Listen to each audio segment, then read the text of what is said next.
Okay.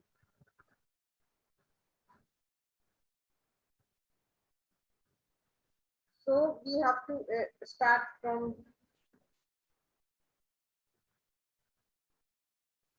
page 63.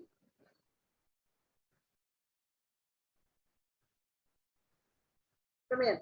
Sir Alexander regretted voicing his thoughts immediately. So till now, we know that Sir Alexander, he was very much impressed with the small Chinese statue. Whose statue was it? Who can give me the answer?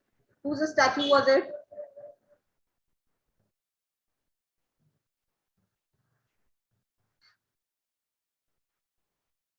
Alicia, whose statue was it? Please unmute yourself.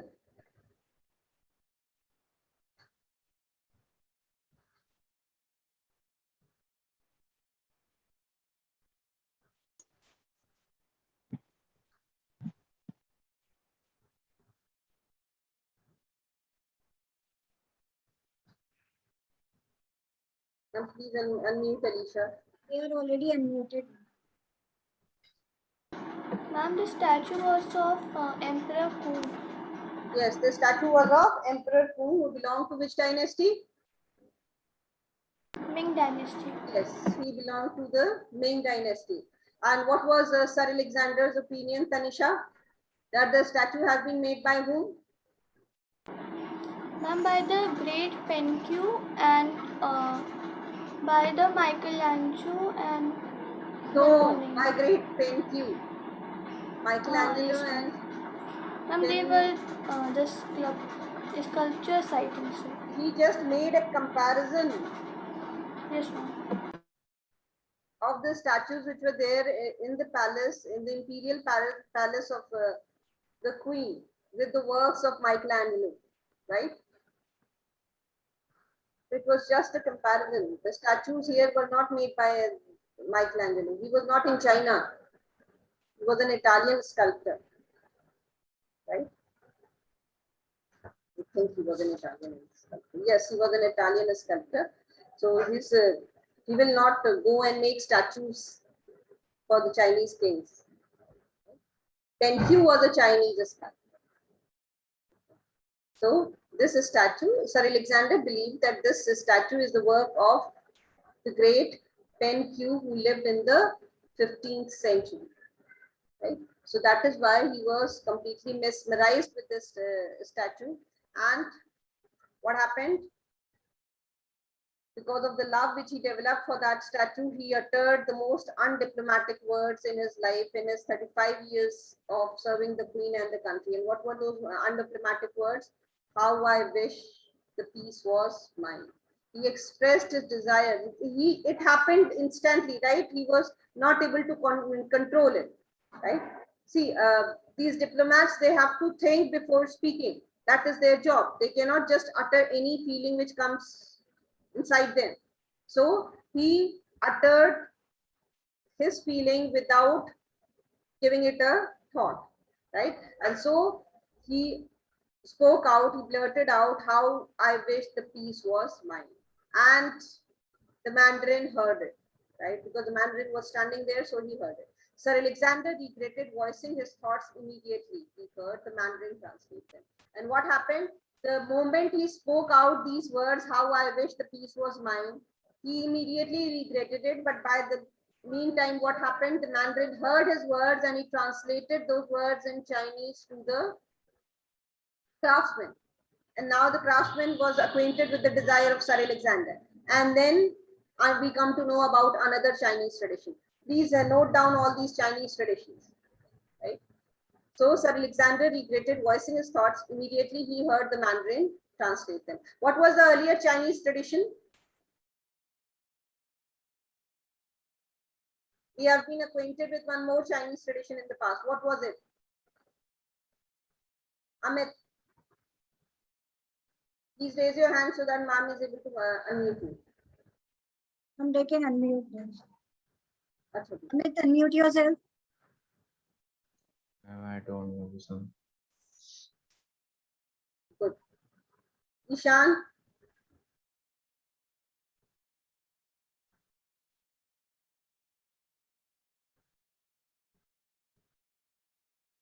We have read about one more Chinese tradition. What was it?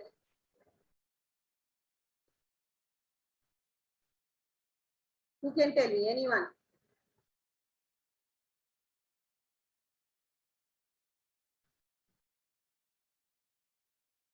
Tanisha only has raised her. Tanisha, you tell me. Ma'am, the Chinese tradition was that a less standard person cannot invite an honorable guest to his house until they are known for many years. Yes, a person who is lower in status, he cannot invite a person who is higher in status to his house unless they have known each other for a long time. Or another condition was that the person who is higher in status, the honorable person, has first invited the person lower in status to his house, right? So first visit will be paid by the person who is lower in status, right, to the person higher in status, and then only can the person who belongs to the lower class of the society can invite the person, that honorable guest, to his house. That was the first Chinese tradition which we have been acquainted with. This is the second Chinese tradition.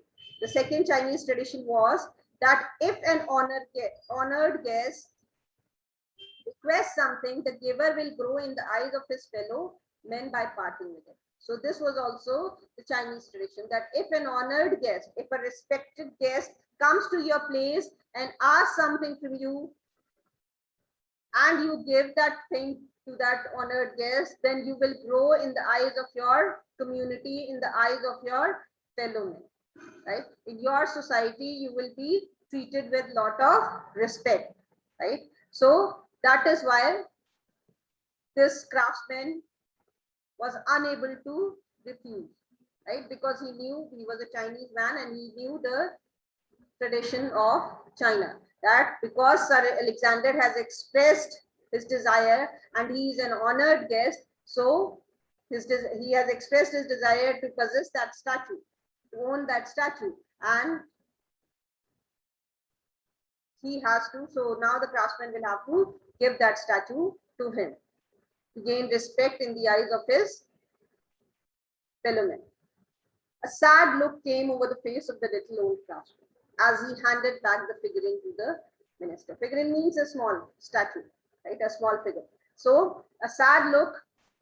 Obviously, it was his family heirloom. It was there in his family from the past 7 generations. This is what he told him.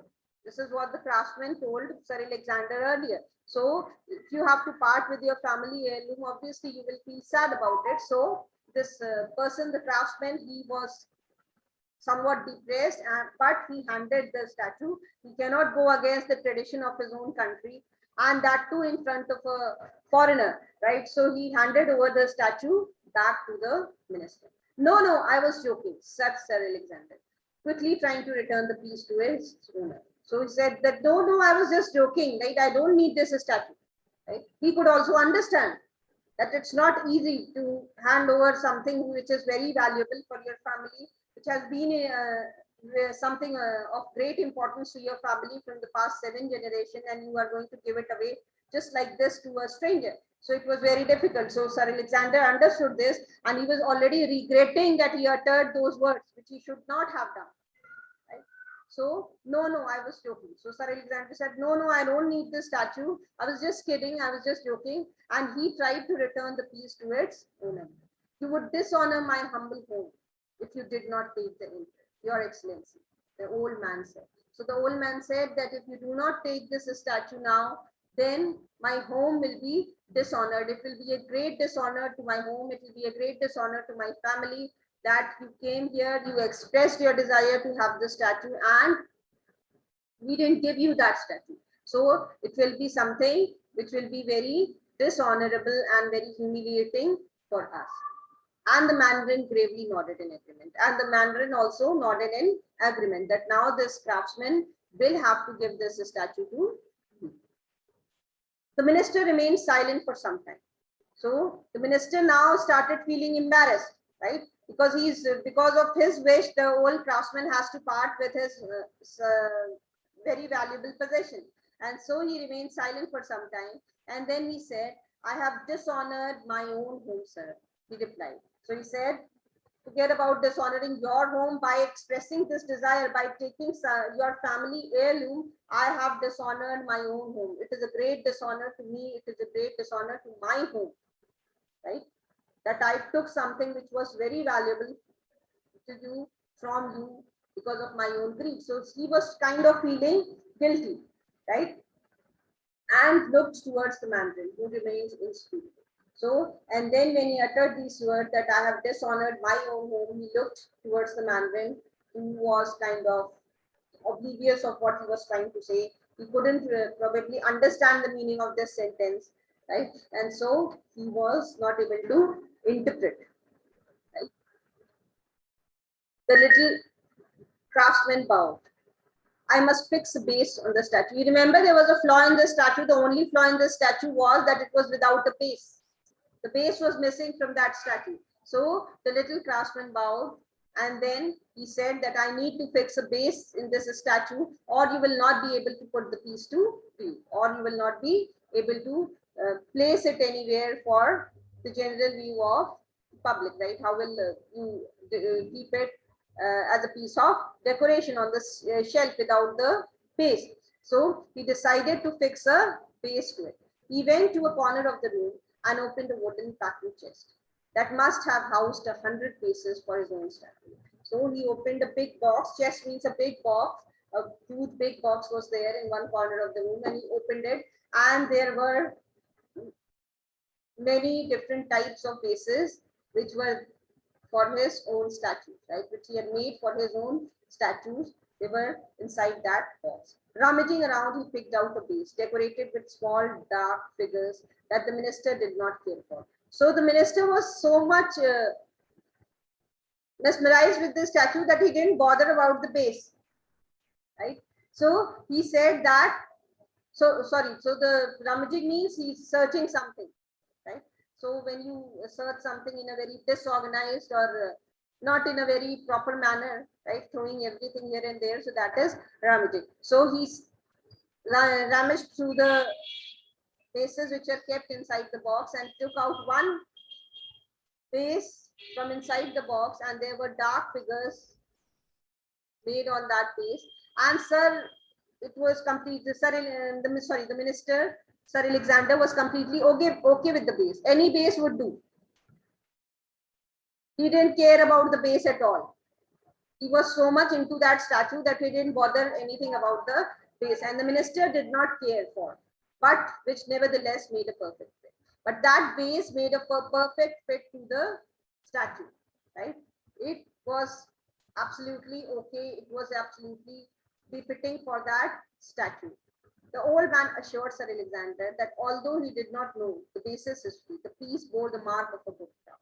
So the old man, that is the old craftsman, told Sir Alexander that although he was not acquainted, he didn't know anything about the history of the base, right? But the way the base has been made, by looking at the base, he can make out that this is also a piece of good craftsmanship, right? So a very experienced, skilled craftsman has made this base. That was obvious while looking at the base. The embarrassed minister took the gift and tried hopelessly to thank the little old man. Hopelessly means because he knew that he will not be able to, no matter how much he thanks him, like the gift is too great, too huge for him to offer any kind of thanks, right? So it was a hopeless attempt by the minister trying to thank the old craftsman, because he was very well aware of this fact that he has taken one of the most valuable and precious possessions of the old craftsman. The craftsman once again bowed low as Sir Alexander and the expressionless Mandarin left the meeting. So then he went. Sir Alexander and the Mandarin, both of them went, and the craftsman greeted them. As the party traveled back to Peking, the Mandarin observed the terrible state the minister was in. So the minister was in a terrible state, right? Because he was feeling guilty of uttering those words that I wish the statue was mine. He was not at peace. This whole thing, this whole episode which happened was making him feel depressed. Right? So he was in a terrible state. He was not happy with what all happened and uncharacteristically spoke first. So again, this was not the characteristic. The mandarins were not supposed to speak first. Right? He was there as an interpreter and as a translator. So he was not supposed to speak first because Sir Alexander was an officer of much higher rank. He was a minister. And so the Mandarin was not supposed to give any suggestions or to say anything on his own unless he is asked for. So that is why it's written that he uncharacteristically spoke first. Means it was not a normal characteristic of the Mandarin to speak first, but on looking at the terrible state in which Sir Alexander was, the terrible state, the horrible state of the minister, he couldn't resist and he spoke first. Your Excellency is no doubt aware of the old Chinese custom. Now we come to know another Chinese custom. Right? So he said that Your Excellency must be aware of the old Chinese custom. What was the third Chinese custom? That when a stranger has been generous, you must return the kindness within the calendar year. Right? If a stranger, if an unknown person has shown some generosity to you, it is your duty to return that kindness within the calendar year. Within the calendar year means within the same year. You have to return that kindness. You have to repay that kindness. Sir Alexander smiled his thanks and thought carefully about the Mandarin's words. So now Sir Alexander got an idea and he started pondering and contemplating on the words of the Mandarin, right? Because now he got an opportunity to repay this debt, right? It was on him.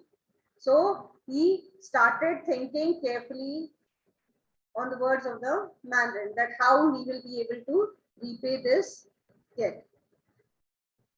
Once back in his official residence, he went immediately to the embassy's extensive library to see if he could discover the realistic value for the little masterpiece. So the first thing which he needed to do was to find out the real price of that statue. What will be the price of that statue in the present time, right? So he went to the library, tried to search in the books, that if he is able to find a similar statue in any of the books, then at least he will be able to get some idea about the price. After much diligent effort, diligent means after very careful and very thorough efforts, after putting in a lot of effort, he was able to find. He came across a drawing of a Ming statue that was almost an exact copy of the one now in his possession. And with the help of the Mandarin, he was able to assess its true worth. So with the help of the Mandarin, he was able to find out the true value of that statue. See, if you have to repay this debt, right? This favor, if Sir Alexander wanted to repay this favor, first he will need to figure out what is the price of the statue, right? So he finally found out a picture which resembled the statue which was with him at the present moment, and then he gave that picture to the Mandarin to find its true worth. A figure that came to almost 3 years emoluments for a servant of the crown. So 3 years salary of emoluments means the salary or the money which the person earns, right? So 3 years salary of Sir Alexander. That was the price of the statue. The minister discussed the problem with Lady Heathcote. Now this was a very serious affair and a very huge amount of money. So he needed to discuss the matter with his wife also. So he called his wife, Lady Heathcote, in England and discussed the matter with her. And she left her husband in no doubt as to the course of action he must take. And Lady Heathcote was in his favor. She didn't contradict to what Sir Alexander wanted to do. She was not of a different opinion.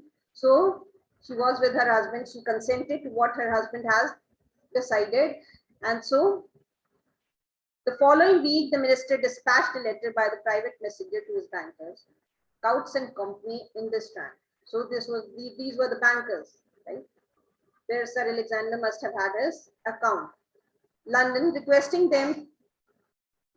that they send a large part of his savings to reach him in Peking as quickly as possible. So he requested his bankers in London to send a large part of his savings. Obviously, 3 years salary is a huge amount of money. So he sent a message to his bankers that they should dispatch this much amount as soon as possible. When the funds arrived 9 weeks later, the minister again approached the Mandarin. So when he received the money, he again went to the Mandarin, who listened to his questions and gave him the details he had asked for 7 days later. Then he asked the Mandarin to find out something. So the Mandarin listened to what all information he needed, Sir Alexander asked for, and then he returned after 7 days to Sir Alexander with all the information which he had asked for.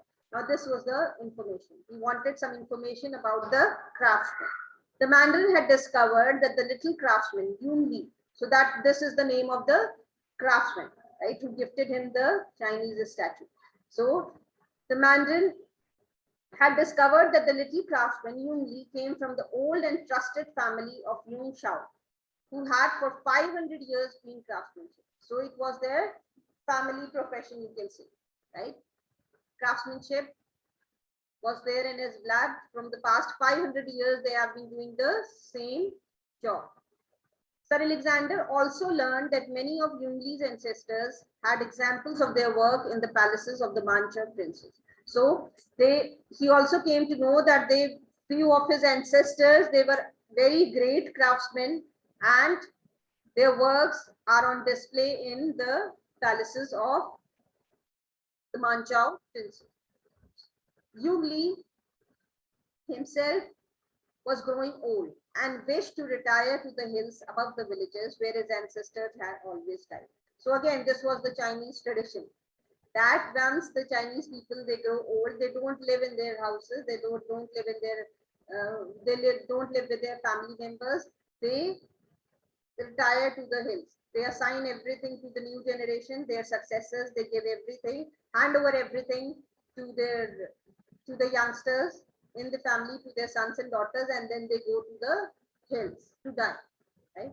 So Yun Li, because Yun Li, that craftsman whom Sir Alexander met, he was also growing old, and now it was his desire that he should go to the hills above the village from where his ancestors had always died, where his ancestors had also gone in the past and they had died there, those hills. His son was ready to take over the workshop from him and continue the family tradition, because his son was now grown up and he was ready to take over this business from him. And so he decided he was planning to go to the hills like his ancestors and die there, spend the last days of his life there. The minister thanked the Mandarin for his diligence and had only one more request of him. So the minister thanked the Mandarin for his diligence. Diligence means for his smart work, for his skill, right? Because the Mandarin managed to gather so much information about the craftsman family and all these things, and so he thanked him and had only one more request with him. And then he made another request to the Mandarin. The Mandarin listened sympathetically to the ambassador from England and returned to the palace to seek advice.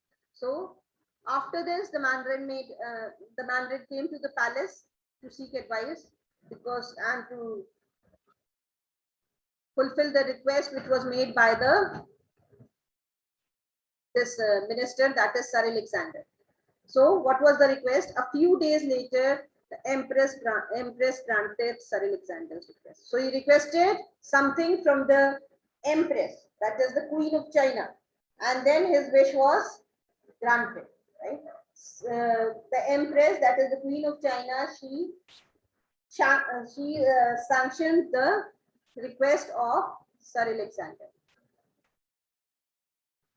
So now a major part of the work was done. Almost a year to the day, the minister, accompanied by the Mandarin, set out again from Peking for the village of Halichwa. So almost after a year, he along with the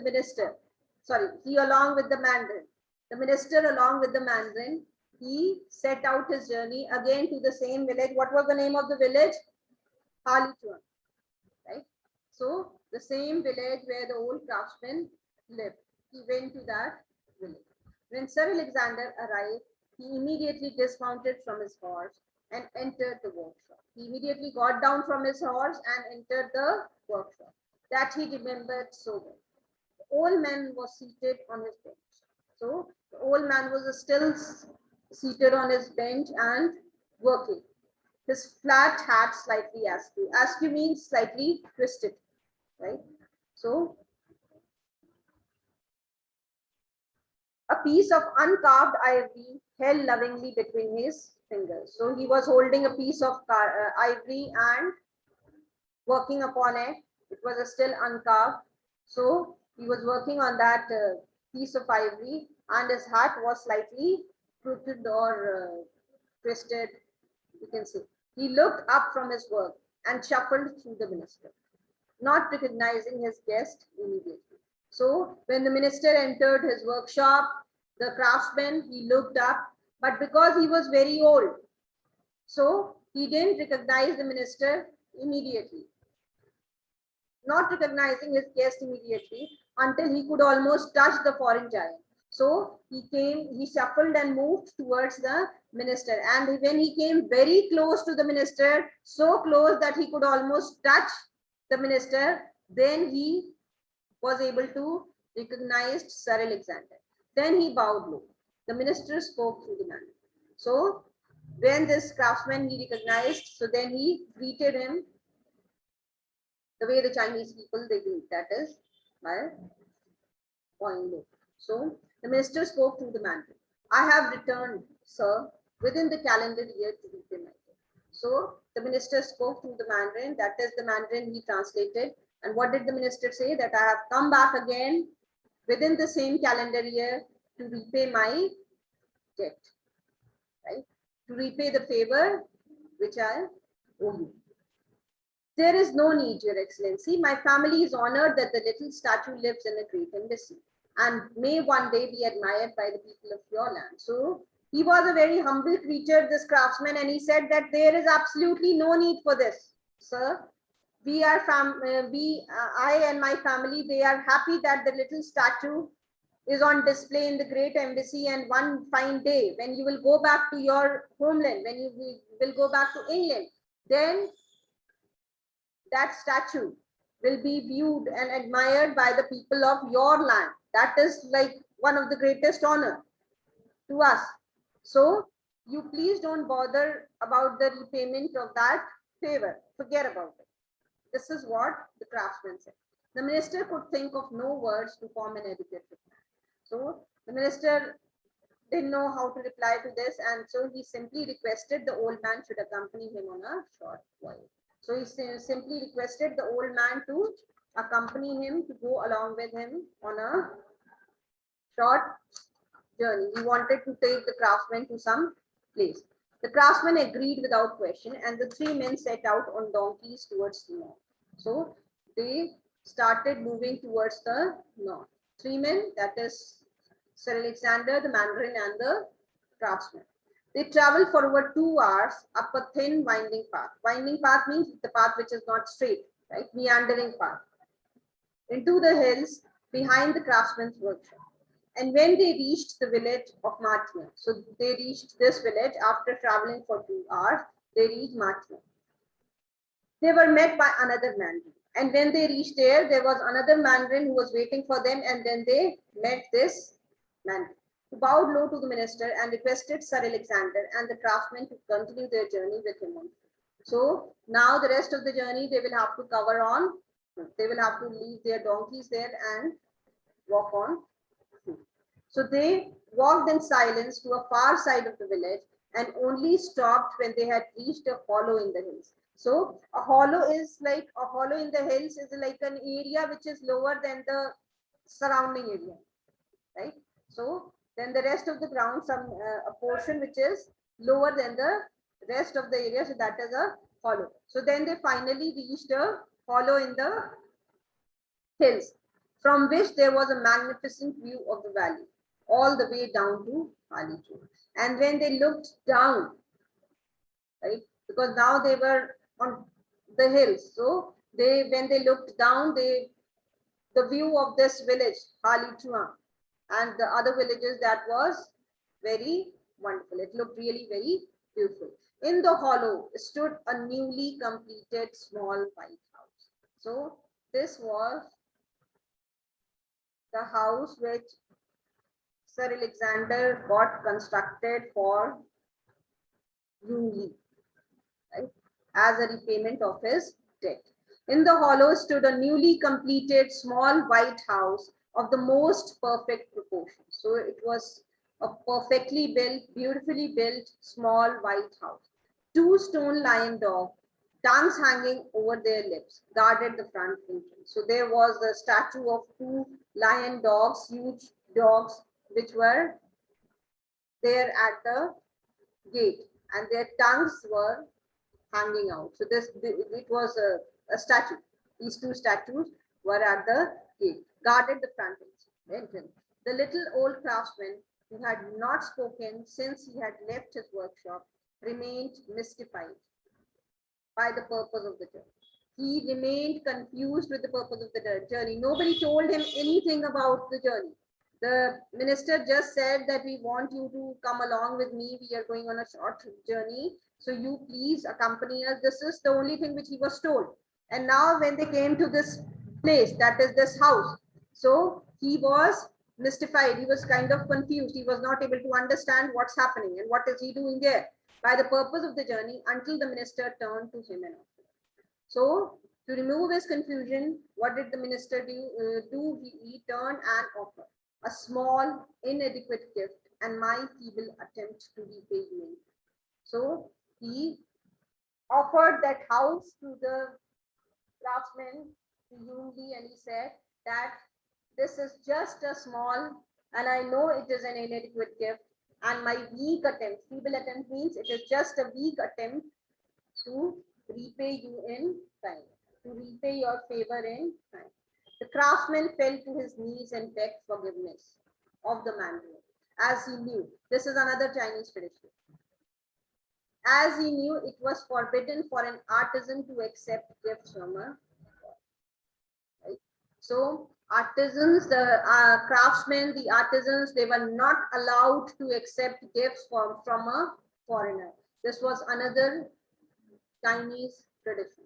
So when the mandarin came to know that this house is a gift from Sir Alexander, he was like scared. So he just fell on his knees and asked for forgiveness and said that he cannot take this house because this is against the rules and the custom of his country. He's not allowed to accept any gift from a foreigner because Sir Alexander was a foreigner in that country. The mandarin raised the frightened blue figure from the ground, explaining to his countrymen that the empress herself has sanctioned the minister's request. So the mandarin just lifted this person, this artisan who was on his knees sitting on the ground, begging for forgiveness. He just lifted him from the ground and explained to the craftsman that you need not worry, the empress herself has agreed to this proposal. The empress herself has granted or sanctioned the minister's request. This request has been approved and sanctioned by the empress. So you need not worry, you can accept this gift. A smile of joy came over the face of the craftsman, and he slowly walked up to the doorway of the beautiful little house, unable to resist running his hand over the carved lion doors. So when he came to know that now he is allowed to accept this gift, he became very happy and he went inside the house and he couldn't resist himself. He could not stop himself from touching those beautiful carved lion dogs at the entrance. The three travelers then spent over an hour admiring the little house before returning in silent mutual happiness. So now everyone was happy. The craftsman was happy that he got the house. Sir Alexander was also happy that he was finally able to repay the debt. Now there is no burden on his soul that he took away some very valuable possession of this craftsman. So both of them were happy now. In silent mutual happiness, back to the workshop in Halifax. The two men thus parted, honor satisfied. So now Sir Alexander's honor was satisfied, right?